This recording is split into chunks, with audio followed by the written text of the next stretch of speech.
So the common browsers we have are Chrome. So we have Safari browser by Apple. Then we have Microsoft Edge by Microsoft. So those are the common browsers that we have. So once you've opened your browsers, you can now start inserting the web addresses on the address bar. So if you know the name of the website you are trying to go to, you just type it over there at the address bar and it will go right to it. But if you don't have the website address, you can always use the search. You can use the search. So every browser has like a search engine, and these days most browsers have upgraded by having what we call inbuilt AI. So most browsers now have inbuilt AI. For example, Google inbuilt AI is called Gemini. While Microsoft, their inbuilt AI is called Copilot. So when we see these names, these are just what they are used for. For Google, we have Gemini, and then for Microsoft Edge, we have Copilot. Now, somebody will ask, what's the difference from searching online and using the inbuilt AI?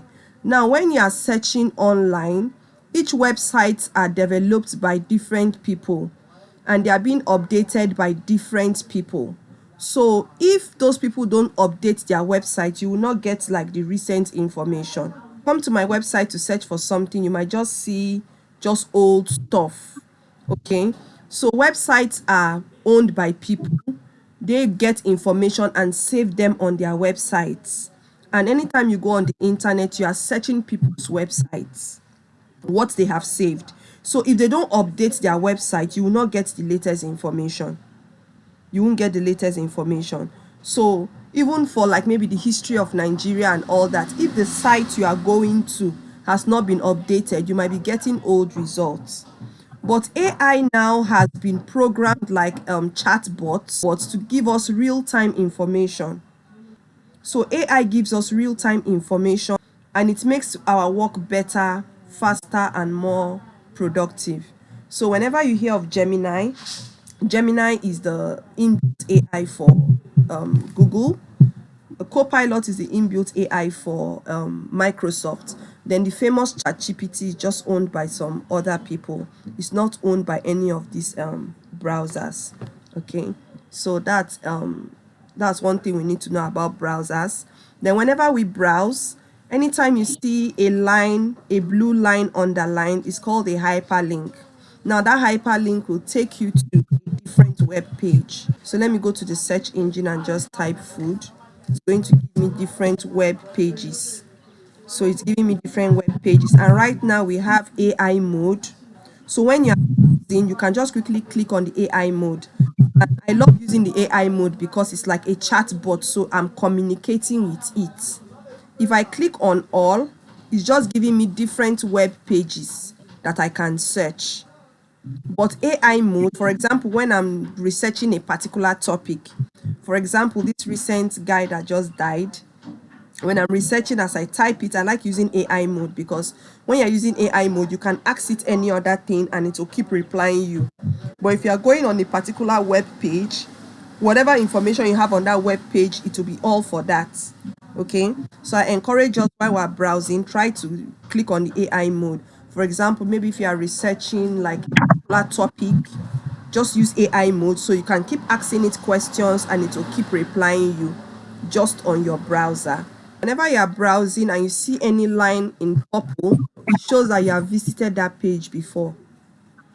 So it shows that you have visited that particular page before. So let me open another what it looks like. So any line you see with blue underlined is called a hyperlink, and a hyperlink will take you to another page.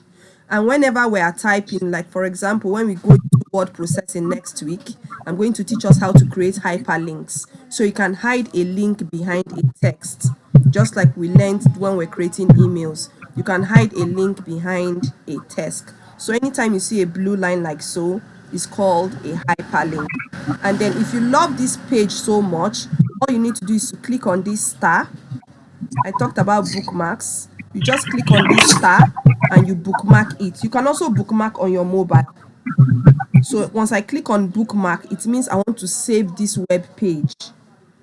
So if you are somebody that does research a lot, or you are researching on a particular stuff, or you are visiting a website for school, you can always bookmark that page. You just save it. So next time when you open your browser, you don't need to go and start looking for the page. All you need to do is to come to this place. You click on all bookmarks. So these are all the pages I've bookmarked before. So you just click on it. For example, courses that you watch often, you can just bookmark them and you just open it up. You don't need to search for it. About the back and forward arrows that helps you to navigate while you are browsing. So let's say you are browsing about food. It's not just enough to just visit different web pages, okay? Because this one is just displaying different web pages. If you are looking for only images, just click on image on that particular topic and you will see only images of that particular topic. You could see only images. So while you are browsing, instead of just going through different web pages, you can just search for only images and you will see it. And let's say you want to download this image. All you need to do is just to right click on it. All you need to do is just to right click and you say save image as. Select where you want it to be. So if it's in documents, you click on documents from your address bar. If you want it to be on any folder you have created before, you can select it. Like now, if I want that image to be in KDAS, I'll just open KDAS and I'll just save it right here. Okay, so please, whenever you are downloading anything, select the folder you want it to be so that it's not scattered. And if you download anything, you can always go back to your file explorer. If you did not select a folder, you click on downloads and you see all the downloads you have made. You see, if you want only videos, you can just select videos and you see just videos. Okay, so we need to know how to browse more effectively.